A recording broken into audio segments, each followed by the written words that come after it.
Visit FisherInvestments.com to find out why investors like you switch to us. Fisher Investments, clearly different money management. Investments in securities involve the risk of loss. The Brady Farkas Show is produced and funded by WDEV and the Radio Vermont Group. We welcome listener feedback. Email your comments to WDEV@radiovermont.com. The energy.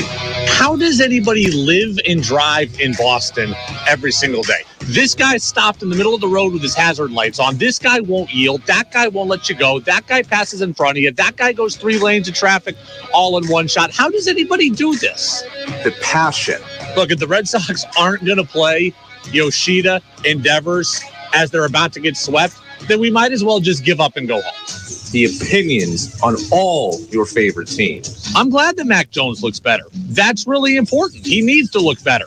But if it were a video game, he'd still have an overall rating of 76, and that ain't cutting it. This is the Brady Farkas Show on WDEV AM, FM, and WDEVradio.com. What's up, everybody? Happy Tuesday here on the Brady Farkas Show on WDEV AM and FM and WDEVradio.com. I am here. Danny is here on the other side of the glass. You are here. We are brought to you by Fecto Homes, FectoHomes.com, and you can get in 802-585-3026. That is the text line number, 802-585-3026. We got a 40-minute show. We're up until 6:10, and then we bring you Red Sox baseball, Sox and Royals, game 2 of 4 of a 4-game set here at Fenway Park. We got some news on the Patriots and Mac Jones and Bailey Zappe as well. But I want to start with the Red Sox. So, Danny, without further ado. 5, 4, 3, 2, 1. And here we go. The opening thoughts on the Brady Farkas Show are brought to you by Sticks and Stuff and by Swanton Lumber, Vermont's most complete locally owned home center with locations in Enosburg, Derby, Middlesex, St. Albans, and at Swanton Lumber. Now Rouse's Point as well in New York. They're online at sticksandstuff.com.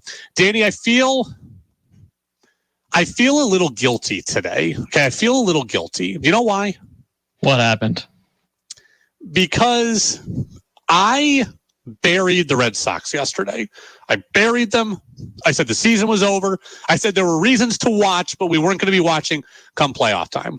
When I bury a team, like, I feel very strongly about the rules of burying a team. Once you've buried a team, there is no going back as far as I'm concerned. Once you've buried a team, you've given up on caring about the results of games, and you're just watching individual storylines. Okay, I care very deeply about the rules of burial. If someone says on Memorial Day, my team's done, I'm over, I'm never watching again, I'm like, good. Don't watch again in August when the team is making a run. I don't want to hear from you anymore. I take it very seriously. Yesterday, I was committed to burying the Red Sox. I may have to break my rule. I may have buried them too early. Pablo Reyes may have helped spark a revival for the Red Sox. I'm not ready to say that he did. I'm not ready to say that they're undead. But you know that gif where I think it's The Undertaker or The Rock or some wrestling guy who's in the coffin, but the coffin's not closed yet. And then he rises up out of it. That might be the Red Sox. I might have buried them too early. I might have prematurely buried them. I don't know. Pablo Reyes may have helped spark something last night. Now, look, they still have to jump Seattle, who they've lost the season series against now. So there's the, let me see. No, I think they tied the season series against Seattle. So I have to figure out the tiebreaker there. They still have to jump Toronto. They're still 5 games back in Toronto, so it's still not easy. But maybe I buried them Maybe I buried them a little prematurely, because I can foresee a world. It's flickering. It's a glimmer, but I can foresee a world where Pablo Reyes hits a walk-off grand slam on a ball that never should have been thrown to him, right? Like Luis Arias struck out. I mean, he clearly went. Matt Quatraro, who got ejected, the Royals manager, absolutely deserved to be ejected and was absolutely right. I mean, I would have been ejected for 2 games if I were him. So the Red Sox caught a umpiring break, capitalized on it, hit a walk-off grand slam from the unlikeliest of sources, a guy who had never had 1 career home run in the major leagues until last night in Pablo Reyes. That kind of thing could be a jump-off point. And then tonight you get Trevor Story back. And while it is wholly possible that Trevor Story comes back and takes 3 weeks to get going and is hitting .094 for those 3 weeks. It's also possible that Trevor Story comes back and puts the team on his back, hits in the middle of the order, and is hitting .475 for the next 3 weeks and is carrying the Red Sox offense here into September. It's possible. Either of those are possible, right? Like Trevor Story's going to come back and he's going to hit .097 with no power and be late on everything and strike out all the time. Or he's going to come back and he's going to hit .375, right? With 7 home runs in his first 12 games. So he's going to have 20 RBIs by the time we look up, and we're going to go, whoa, now we got Costas, we got Devers, we got Story, we got Yoshida. Now all of a sudden things are getting interesting. Again, you still have to pass Seattle. You still have to catch Toronto, who's 5 games up on you. And Toronto doesn't look like they're losing. So the idea of making up 5 games against Toronto is hard. Okay, I can't see Toronto choking here down the stretch, especially with how they're playing lately. They came back yesterday from the dead and won 1-0 game in the 8th or ended up winning 3-1 against Cleveland. That's just what Toronto's doing right now. But I could foresee a world where Pablo Reyes serves as the jump-off point and Trevor Story kind of helps carry it home. I hope that's the case. I hope that I'm wrong. I take the rules of burial very, very seriously. If the Red Sox make a run and I get really invested in it, I'm going to feel extremely guilty that I told you on August 7th the season was over, and here I am on September 7th and October 7th rooting them into the playoffs. I will feel guilty about that, but it is possible. Text says, let's see, 802-585-3026. Phil says the Red Sox are still dead. They very well might be. I didn't undead them. I just said I could foresee a world where last night, coupled with Story's return, leads into some real positive momentum where this thing gets interesting. The Red Sox still have plenty of holes, right? They still have questions at starting pitcher. They still have questions about injuries. They still have questions about health. They still have some trouble spots in the bullpen. You can't run out 3 starters all the time. They still have, some weaknesses in their lineup, at least some guys that are easier to get out than others. But you got Story, you got Costas coming on. Duran looks excellent. I love Yoshida. I've loved Yoshida most of the year. There are some positives about this team that if they can get hot over these last 50 games, I can see them making it interesting. And maybe last night was the jump-off point. Tex says they caught an umpire break in the 9th inning for sure, but there were a few calls before that were questionable, so things even out, I guess. Peter says Red Sox are going to make noise down the stretch. I'm sticking by my spring training prediction that they'd be around for the playoffs. Let me ask you, not even ask you this, let me just say this. Danny knows this, and all of you know this who have listened to me for the 3 years now I've been doing this show, or almost 3 years. I have said forever, every time there is a questionable call or a missed call, I've always said that one call does not decide a game. I've always said that one call does not decide a game. Last night is the closest I've ever come to rethinking that statement. I'm still sticking by it. One call does not decide a game, but last night is the closest I've ever come to rethinking it, because the strike 3 that turned into ball 4 for Arias was an absolutely horrific call, and the Red Sox got a absolutely incredible gift. And I thought to myself, if one call was ever going to decide a game, that was going to be it.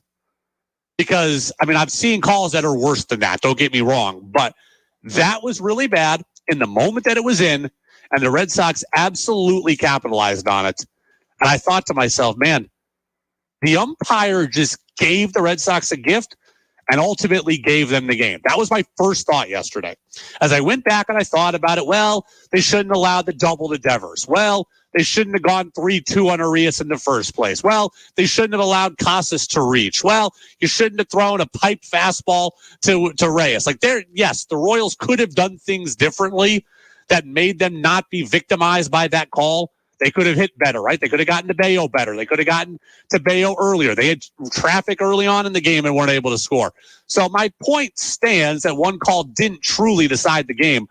But last night, 9th inning, I walked away thinking, man, if anything was ever going to change my hypothesis on how this is done, that was going to be it. that was going to be it. 802-585-3026. I want to get to the Patriots story on Mac Jones and Bailey Zappe here momentarily, but I want to spend just a few moments on the America East announcement that came out today of the conference schedules for men and women's basketball for UVM. The schedules are not complete yet. We do not have the non-conference schedules for either the men or the women. We know, as we talked about yesterday, the women are going to play in that tournament down there in Florida. We know they're going to play against North Carolina. We know the men are going to play at the Myrtle Beach Invitational around Thanksgiving, a week earlier than Thanksgiving. They're going to open that up with the College of Charleston. We figured that out today. But the conference season, or the conference schedules are out. And I got to say, for the UVM men, this is a exciting and I think favorable schedule for the Catamounts, right? It's a Catamount team that will have a lot of turnover, that will have lost a lot of key guys, but I think still brings back an immense amount of talent and will have high expectations of winning the America East Conference regular season again and then ultimately the conference tournament. If they want to do that, I think they've been given a fair schedule. I'm not going to run through every game, but let me run through some of the notes, the high marks here, the high notes. The UVM men are going to start their conference season with 3 consecutive home games. I think that is huge. They're going to open up January 6th against Maine. Then they're going to get UMBC. Then they're going to get NJIT. Well, Maine looks like they might be pretty good, right? So that's a difficult Maine team that's going to return 4 of his 5 starters. I think their best season last year in like a decade. So Maine looks better, right? They could be a top 5 team in the conference. Going to Maine is one of the hardest trips in the league. So you get a good team at home. They may not have gelled fully yet. You can take advantage of that, and you get a chance to play them at home to start. I think that's a good thing for UVM. Then UVM also has, again, a bunch of new players, a bunch of new faces, a bunch of guys in different roles. You get 3 home games, which is kind of a soft landing here. You're not thrust right into hard-to-play road environments right off the top. So you get 3 home games, kind of a soft landing. You get a Maine team that might not be at its best yet early. You're both kind of feeling yourselves around here in the early going. Because you're at home, you have the advantage. That's a good thing for the UVM men. Then they go on the road for 3 consecutive games. That is a tough pocket at Binghamton, at UMass Lowell, at Bryant. Those are 3 trips kind of in opposite directions, right? You're going to go all the way into central western New York to come all the way back to Massachusetts and then to go to Rhode Island. So that's a difficult 3-game stretch in the span of 9 days. And UMass Lowell and Bryant are 2 of your biggest competitors in the conference. You get them back-to-back. That is clearly the tough portion of this schedule. Then you get Albany and Binghamton at home, NJIT, UMBC on the road. That's a long trip for a weekend, but doable games. And then at the end of the season, you're going to finish it out with 2 of 3 at home. You get Bryant and UMass Lowell, again, 2 of your biggest competitors. It makes for an exciting end of the season. But when you're at home, you're playing your best basketball by the end of the year, and all your new guys are we were talking about they've had a full conference season behind them. I expect the team to be at its best. So you get Bryant, UMass Lowell at the end of the year. It makes for an exciting end of the season. You could end up with those games having meaning for seeding implications for the conference tournament. I expect that UVM will be playing at its best at that time, and it'll be a good way to wrap up the season. Then you go to New Hampshire and end it before the conference tournament. I do find it interesting, though, that it's not interesting. I just make note of it. The league clearly wants to drum up excitement, so they're putting UVM and Bryant, UVM and UMass Lowell at the end of the season. That's good, right? Again, those games might have meaning. Those are the best teams. That's understandable. But then we very well might get those matchups again a week and a half later when it comes conference tournament time. So just the familiarity of seeing these teams at the end of the regular season and then potentially again right away in a conference semi or a conference final, I just think that's interesting to note there. But Catamount Hoop schedule is out, at least on the conference side of things. The men open up January 6th against Maine. Again, 3 consecutive home games to start. End it with 2 of 3 at home, which you always love, even though Bryant and UMass Lowell are good. UMass Lowell are good teams. 2 out of 3 at home is a good thing. As for the women, they also open up their season at home on the conference side of things. They'll play against UNH. I believe that game is January 4th, which is a Thursday. It is, and they will end the season with 2 on the road against Bryan, UMass Lowell. That's going to be tough. Their big game is going to be February 22nd against Albany at home, which is the third to last game. So going to be tough. Exeter says it is not a West Coast trip. That is crazy. I don't know what that refers to. I assume we're talking about UVM, but I don't know in what capacity. As of now, we don't know about UVM going out west. We don't have a non-conference schedule. I don't believe that this team is going to go out west based on what John Becker has said. He said he didn't want to travel as much as last year. He wanted more regional games, both for cost and both for kind of impact on his kids. Last year, remember, the team really struggled at the beginning of the year and they were never home, and they went to California, then they're down in the Bahamas, they were back at Mohegan. So Becker didn't want to do that this year. We don't know about their kind of out of conference games. I had heard a rumor of playing Virginia Tech. That has not been confirmed yet. So we'll see what happens. But again, conference schedule is out. It means we're getting closer and closer to hoop season. We're 2 months away from practice. We're 2.5 months away from kind of the first scrimmages, usually, St. Mike's, Middlebury, etc. 5:46 right now. Again, we've got 25 minutes here until Red Sox baseball. The Sox are taking on the Kansas City Royals again. We'll have the lineups for you at about 6:05. But interesting stuff out of Patriots camp. What exactly is Mac Jones trying to accomplish with how he's treating Bailey Zappe? We'll talk about it next on the Brady Farkas Show on DEV. Studio is sponsored by Sticks and Stuff and Swanton Lumber, Vermont's largest independent home center, powered by Marvin Doors and Windows. Go to sticksandstuff.com for store locations and hours. Call before you stall. Michaud Septic Service will set your liquid waste system up for success with septic tank and sewer services. Family owned and operated since 1980, Michaud Septic Service has been dedicated to treating their clients like family. Call today to schedule your free estimate and get on their books for the 2023 season. 802-472-6682, providing dedicated worry-free assistance regarding all sewer line, portable toilet, and septic needs. Mr. Septic Service in East Hardwick. Call before you stall. Thursday night, it's the 5th annual Road Warrior Challenge presented by Nolato GW at the nation's site of excitement, Thunder Road. The Wacky Warriors take center stage, plus late models, flying tigers, and street stock. Adult admission $15. Kids age 6 to 12, $5. The family fare. 2 adults, 2 kids, just $30. Kids 5 and under free. Thursday night at the nation's site of excitement, Thunder Road, Quarry Hill, Barry. Post time 7 o'clock.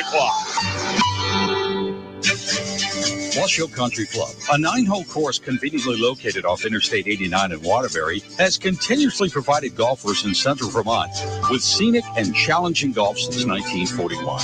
Normal greens fees are $22 for 9 holes and $35 for 18 holes. Blush Hill Country Club continues to offer discounted golf days all day on Mondays and Tuesdays.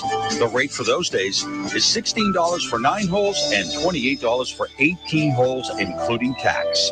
Everyone is welcome at Blush Hill. You don't have to be a member to golf or sit on the deck with your favorite beverage while taking in the views of the Worcester Range.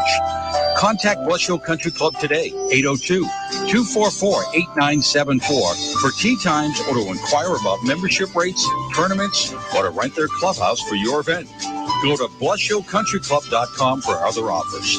That's blushhillcountryclub.com. WDEV, Vermont's news station, with local news broadcasts morning, midday, and afternoon. Good morning. It's 7:03. I'm Lee Cattell on the Radio Vermont News Network. Welcome in afternoon news service here on WDEV, AM and FM, and WDEVradio.com. I am Brady Farkas. We will have the highlights for you in sports. Now, though, in the news. International and business news. That's our look at world news on Vermont's news station, WDEV. I'm Greg Titus. News from Vermont communities with our Talk with the Editors feature. Head over to Addison County and chat with John Flowers at the Addison Independent. Our current affairs program, Vermont Viewpoint. I'm Kevin Ellis. We had a great time talking about the Affordable Heat Act. World and national news updates at the top and bottom of the hour from our partners at CBS. Is CBS News on the hour. And breaking news. From the Radio Vermont Newsroom. WDEV, Vermont's news station. AM 550 and 96.1 FM, and streaming at WDEVradio.com. Make your opinion heard by texting onto the Brady Farkas Show at 802-585-3026. Now it's back to the Brady Farkas Show on WDEV AM, FM, and WDEVradio.com. Welcome back in, Brady Farkas Show right here on WDEV AM and FM and WDEVradio.com. Patriots will open up the preseason on Thursday against the Houston Texans. We'll obviously talk all about what we saw on Friday on the show. Mac Jones, we don't expect him to play on Thursday. Bailey Zappe should play a good amount in this game against the Texans. I was really disturbed by something I heard today out of Patriots camp, Danny. And let me make two thoughts here very, very clear. I am not surprised, nor am I bothered that Bailey Zappe and Mac Jones don't appear to be friends. But I am bothered by what I heard about how Mac Jones is kind of treating Bailey Zappe, at least publicly. This really bothers me. So, Danny, let's play the Andrew Callahan cut first. Andrew Callahan is from the Boston Herald. He was on NBC Sports Boston yesterday. He is the one who said that Zappe and Mac do not have a great relationship. Let's start there. And we can pivot from the Belichick-Mac relationship, also something that I think has been put to bed from last season, and we're getting close. We're tucking it in, reading it a bedtime story. The Mac-Bailey relationship, like he hasn't said Bailey's name yet, in addition to zooming out and talking about other quarterback rooms he's been in. So, again, I don't think that's particularly important, whether it's a number of reps or the performance that they've been having. There's no quarterback competition. I just think they're not the best of friends. Okay, that doesn't surprise me. It also doesn't bother me. I think we have this notion that all quarterback rooms are friendly and it's all one big quarterback group. Some of them do exist that way, but I think those that exist that way are where there is a very, very clear, unchallengeable number one. Okay, I think Patrick Mahomes can be really good friends with his backups because he knows his backups are of no threat to him, and his backups know we're not challenging this guy for the job. We are truly here to be support pieces, and God forbid if Patrick Mahomes got hurt. So on a team where you have a very clear hierarchy, I think you can see this kind of friend group emerge. The Patriots don't have that. Okay, I expect and am okay with Mac Jones and Bailey Zappe being rivals and not being the best of friends. If I am Mac Jones, I don't love Bailey Zappe because here's a guy who came in last year that threatened my job, that played well enough to have people clamoring for him to have the job and not me. Bailey Zappe's performance is a guy who is what helped drive a wedge between Mac Jones and Bill Belichick. Bailey Zappe's performance is what helped kind of challenge Mac's insecurities. And oh, by the way, Bailey Zappe got a good amount of the fan population rooting for him last year. So if I am Mac, absolutely I'm resentful of Zappe. Absolutely I'm resentful of Zappe. On the contrary, if I'm Zappe, I'm not a huge fan of Mac either. Because you know what I'm saying if I'm Zappe? Hey, pal, I came in last year, won a bunch of games, held the fort down. We actually played some of our best football with me at the helm. And all of a sudden, they're just giving the job back to you, and there doesn't appear to be a competition. Screw that. So if I'm Zappe, I'm not loving the dynamic at camp this year where I go out of my way to ball out. We win a couple of games. Belichick likes me. The fans are calling my name. They're chanting for me on Monday Night effing Football against the Chicago Bears. And it's your job over mine with no questions asked. These guys are two young guys. Okay, Mac comes in, the anointed one, the first-round pick who is out of Alabama, the football factory. And here's Zappe out of Western Kentucky in the run-and-sling offense where no one's ever heard of him. And he comes in as a late-round pick. Like, I can get the way Zappe's got a chip on his shoulder about Mac. These guys are young. They're competitive. They're battling. Bailey's resentful that Mac has the job. Mac's resentful that Zappe infiltrated his turf last year. I am okay with these guys being silent rivals. But that's the key phrase. Silent rivals. Danny, play that clip again until I tell you to stop. And we can pivot from the Belichick-Mac relationship, also something that I think has been put to bed from last season, and we're getting close. We're tucking it in, reading it a bedtime story. The Mac-Bailey relationship, like he hasn't said Bailey's name yet, in addition to zooming out. He hasn't said Bailey's name yet. Mac Jones won't acknowledge Bailey Zappe's existence publicly. Then, Danny, play me what Doug Kyde had to say. Doug Kyde, who covers the Patriots and has been on this show. Let's hear what he said about Mac. Last week, he was like, no, the real competition is the opponent. And then today, when he was asked about Bailey Zappe, he was talking about, helping along a younger player. It's like, Bailey Zappe's 1 year younger than you. You're not a 10-year veteran helping out the rookie. I thought it was a little bit interesting. It was a little vague, yeah. He handled that question that way. So here you have Mac Jones that is apparently kind of publicly belittling Bailey Zappe. And that's what I think is not necessary. We've talked a lot about Mac, and I've said I think Mac is a good leader. We've talked a lot about Mac wanting to be a better leader. We've talked about Mac taking control of this offense. We've talked about Mac wanting to be the guy. We've talked about Mac wanting to grab teammates and uplift them. You're not uplifting your teammate publicly when you won't say his name. Again, keep your friends close, your enemies closer.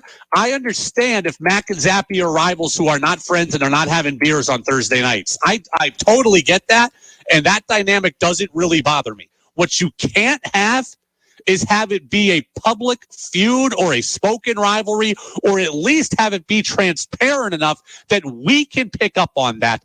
That's not healthy for the football team. That's not healthy for the Patriots. And that shows a pettiness in Mac that is not becoming of a leader. Danny, do you agree with me, or do you think I am making too big a deal of this? I think publicly it's not a great look.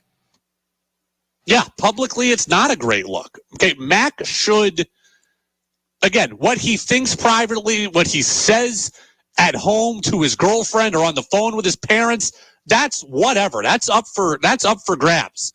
But when you're in front of the microphone and you're the quarterback, your job is to be uplifting. Your job is to be motivating. Your job is to be stern, but also complimentary of your teammates. And you're not showing a whole lot of leadership if you're kind of publicly putting down a guy, essentially, by not saying his name. Okay, you can acknowledge that Bailey Zappe exists. When he says, I'm trying to help along a young player.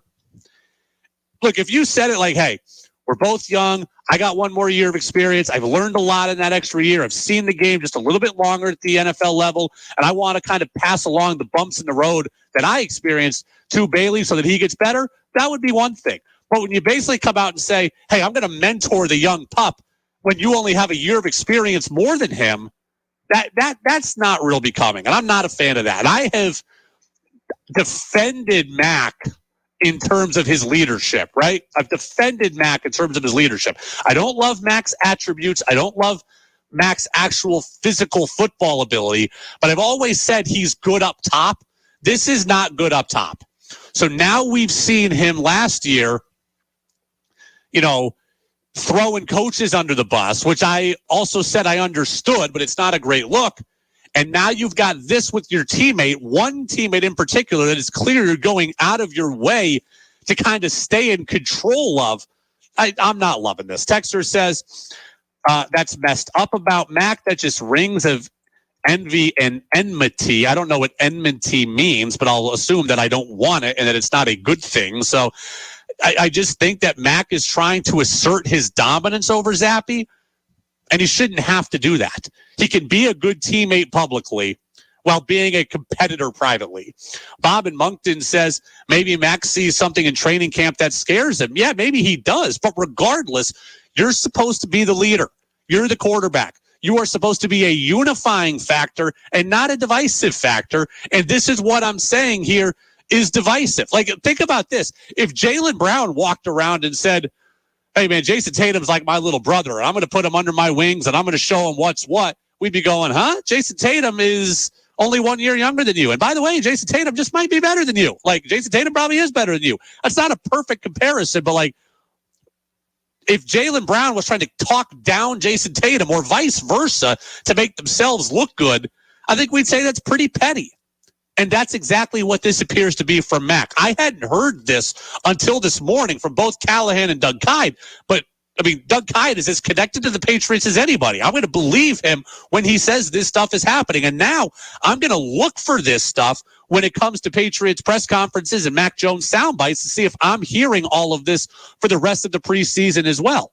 Can't have it if you're the leader of the team. Red Sox lineups coming up after CBS News on DEV. This is WDEV, Vermont's news station, owned and operated by the Radio Vermont Group.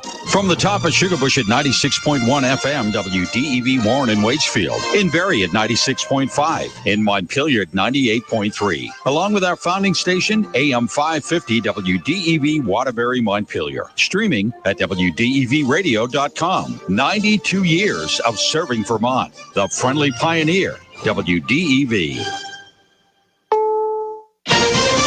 This is CBS News on the Hour, presented by Indeed.com. I'm Monica Ricks in New York. Thousands of city workers, from trash collectors to traffic cops, are on strike right now in L.A. Yvette Sells, a custodian at City Hall. Everything has gone up. Go to the grocery store. I don't qualify for certain other programs that are free because we work. It's not fair. We work, but we're struggling. And they're sending a big message to city leaders. CBS's Mark Strassman. They want to give this city a taste of what it would be like if they went on strike for days or for weeks or for months. And so they've decided to shut things down for 24 hours, one day only, as a warning shot to tell people, look, we may not be considered essential workers, but what we do is essential to your health and happiness. They're demanding better pay and benefits. Police have charged at least 3 white men for attacking a black dock worker in Montgomery and thank people for posting all that video you're seeing on social media to help identify them. Chief Daryl Albert. As the co-captain approached the dock and attempted to peacefully move the boat over, just enough so that Harriet could park, the owners of the boat confronted him in a very hostile manner. There was words exchanged. And then it turned into a fistic encounter that you've all seen. Voters in Ohio have about another hour and a half to vote in a special election that could determine a constitutional majority needed to pass amendments in the state. CBS's Kara Cordes in Columbus. There is an effort to codify in the state's constitution the right to abortion up until about 22 weeks. Polling shows that around 58 to 59% of Ohioans would support that measure. This is why abortion rights advocates have been canvassing the state for months now. The Supreme Court's backing the Biden administration's restrictions on ghost guns, which are turning up more at crime scenes across the country. Legal analyst Lori Levinson. For some, this might be a bit of a surprise that the Supreme Court actually reinstated Biden's ghost gun restrictions, at least for now. This Supreme Court has moved towards expanding gun rights under the Second Amendment. Lotto fever is still high, with the Mega Millions jackpot now up to more than $1.5 billion. Penny Barron's a nurse, and she's taking a chance in Missouri. Of course, I would help my kids. That's the number one. And then try to invest it, save it, the typical things. Hey, all it takes is $2 and a little luck. The drawing's at 11 p.m. Eastern. Crisscross. Cha-cha, real smooth. And if you've been to a wedding in the last 2 decades, you've likely heard the Cha-Cha Slide by DJ Casper. He died today at 58 years old. This is CBS News. If you need to hire, you need Indeed. Their end-to-end hiring system helps you attract, interview, and hire candidates all in the same place. Visit Indeed.com/credit. We're back and it's time for a sale. Hey, this is Caleb at Waterbury Sports. Following the recent flooding, we decided to celebrate our 8th anniversary with a huge sale August 11th through the 21st. So come down and get a great deal on our big stock of mountain bikes, hybrids, and e-bikes. All bike accessories are on sale too, as well as just about all of our other summer products. Plus, we'll have a big selection of gear marked at 50% off. Drop into Waterbury Sports, celebrate our birthday, and help us recover from the floods with our sale August 11th through the 21st. Waterbury Sports, downtown Waterbury, Vermont. Marvin windows are designed for unprecedented performance and exceptional aesthetics. Marvin's expansive window portfolio has every style you can imagine, all of them crafted with the highest quality material and the ability to mix and match across product lines that allows you to achieve the right form and function for your residential, commercial, and replacement needs. See our Marvin specialist at Sticks and Stuff and Swanton Lumber in Middlesex, St. Albans, Enosburg, Swanton, and Derby, or online at sticksandstuff.com. For 38 years, Dio & Sons Trucking in Berlin has built a great reputation in in the local area, and they're ready for you to join their team. Dio and Sons Trucking is looking for a Class A CDL truck driver to drive flatbed trailers. Working locally, shift times are generally 5 a.m. to 3 p.m. They offer competitive wages, paid holidays, and paid vacations. To apply, email diosuntrucking@gmail.com. That's diosuntrucking@gmail.com. Dio and Sons Trucking is an equal opportunity employer. The WDEV studio is sponsored by Sticks and Stuff and Swanton Lumber, Vermont's largest independent home center, powered by Marvin Doors and Windows. Go to sticksandstuff.com for store locations and hours. Warm weather and long summer days. Classic autos are everywhere. I'm Mike Gothier with Calderwood Insurance, here to inform you of our classic auto market with Haggerty. We all have a memory or two that includes the roar of an old big block, the sound of an Ooga horn, or even a ride in that rumble seat. From special tools, memorabilia like signs and die-cast models, and even protection during a restoration, Haggerty has you covered. You will be surprised at the affordability of these policies, and I encourage you to call us today. Call Calderwood Insurance, 472-5517. Want Brady to hear your opinion on the sports stories of the day? Text in at 802-585-3026. Now it's back to the Brady Farkas Show on WDEV AM, FM, and WDEVradio.com. Welcome back in, Brady Farkas Show right here on WDEV AM and FM, WDEVradio.com.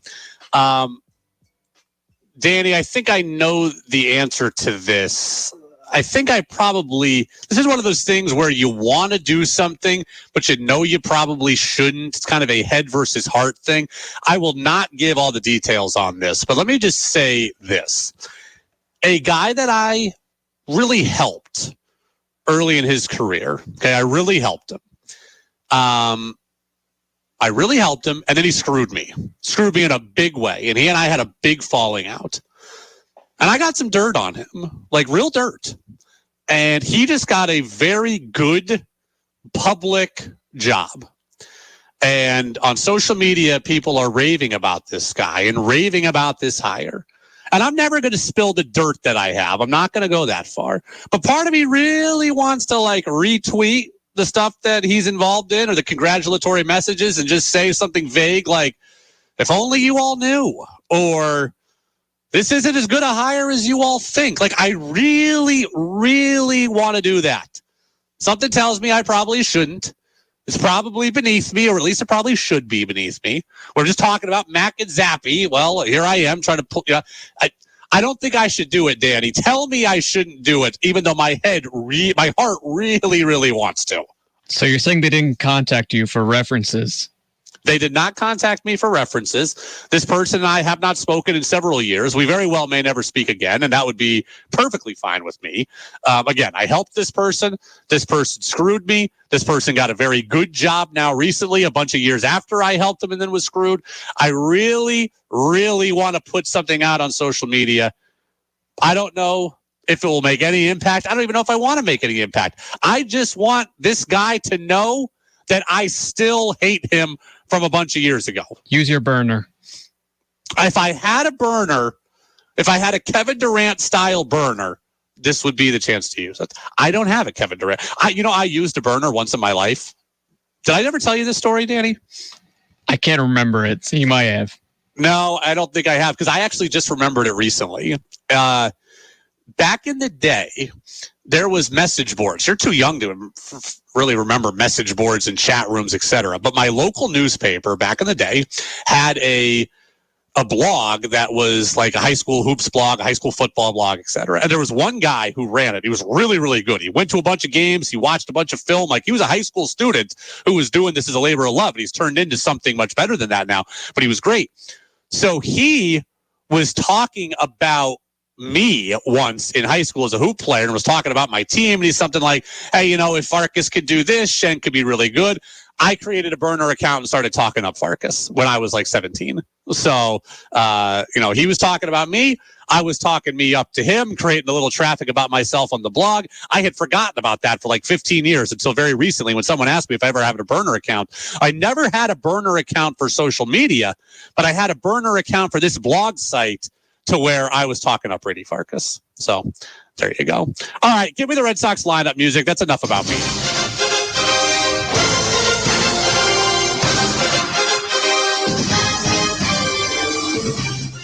Royals come in 36-78, Sox 58-54. Brady Singer pitches for KC 7-8 with a 5.10.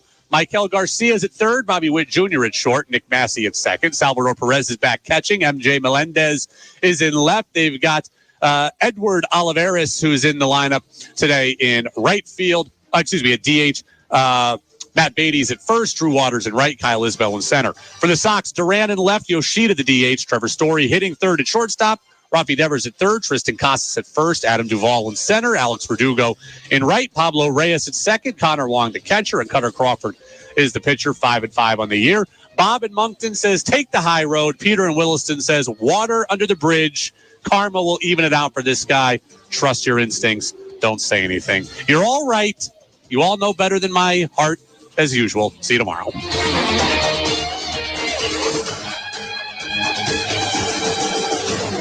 It's time for the Mass Mutual Red Sox pregame show. Proudly brought to you by Mass Mutual.